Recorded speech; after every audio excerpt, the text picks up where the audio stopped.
চীন সরকারের গ্রামীণ পুনরুজ্জীবন মডেলের সুবাদে কৃষকেরা এখন একই জমিতে ধান ও সবজি ফলানোর পাশাপাশি করছেন মাছ চাষ। ধান ক্ষেতের ঝরে পড়া ফুলি যেখানে মাছের খাবার আর মাছের বিচরণ যেখানে ফসলের সুরক্ষা, এমনই এক অভাবনীয় প্রাকৃতিক চক্র বদলে দিয়েছে চীনের একটি গ্রামের চেহারা। প্রযুক্তির ছোঁয়ায় প্রথাগত চাষাবাদ কিভাবে একটি বিশ্বমানের মডেলে পরিণত হলো, চলুন দেখে আসি লংচিয়াংয়ের সেই সাফল্যের গল্পে।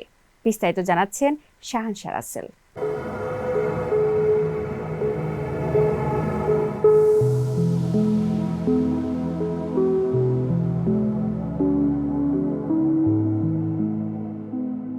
চীনের ইউনান প্রদেশের পাওশান শহরের লংচিয়াং কাউন্ট্রি।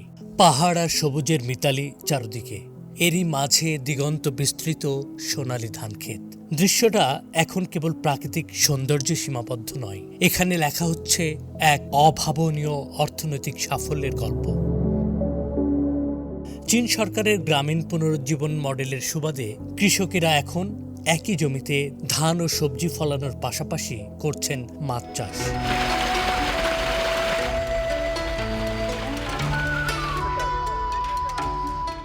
এই সমন্বিত চাষ পদ্ধতির চমৎকার দিক হল প্রাকৃতিক চক্র। ধানের চারা যখন বড় হয় তখন ফুলগুলো ঝরে পড়ে পানিতে। মাছ ওই ফুলগুলো খায় বলে আলাদা করে খাবারের প্রয়োজন হয় না। মাছের বিচরণে ধানের জমিতে ক্ষতিকর পোকাও কম জন্মায়।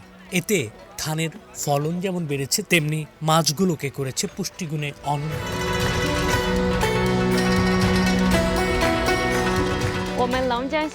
স্থানীয় সরকার এখানে প্রতি বছর দুইভাবে সহযোগিতা করে। প্রতি কৃষক পরিবারের জন্য 15 কেজি মাছের পোনা বিনামূল্যে বিতরণ করেন। দ্বিতীয়ত, মাছ চাষের জন্য জলাশয় প্রস্তুতের প্রশিক্ষণ দেওয়া হয়।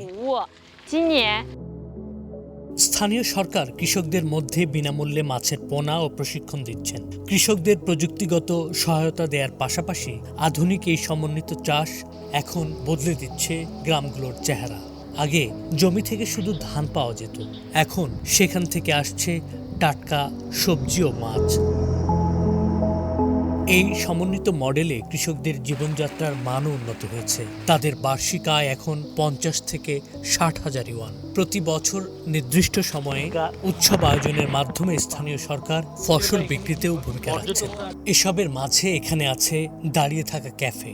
নান্দনিক প্রাকৃতিক দৃশ্য দেখতে এবং অবসর কাটাতে অনেকেই আসেন এখানে। লংচিয়াংয়ের এই সফল মডেল প্রমাণ করে পরিকল্পিত কৃষি পদ্ধতি ব্যবহার করে কিভাবে প্রকৃতির ক্ষতি না করে উৎপাদন বাড়ানো সম্ভব। চীনের এই গ্রামীণ বিপ্লব এখন বিশ্বের অনেক দেশকেই যোগাচ্ছে অনুপ্রেরণা, দেখাচ্ছে নতুন দিনের স্বপ্ন।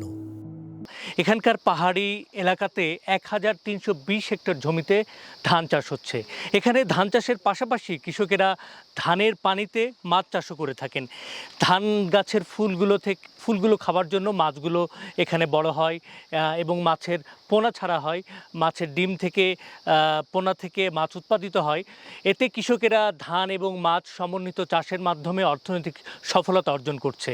চীনের লিংচিয়াং গ্রাম থেকে শাহানশা রাসেল, CMG বাংলা।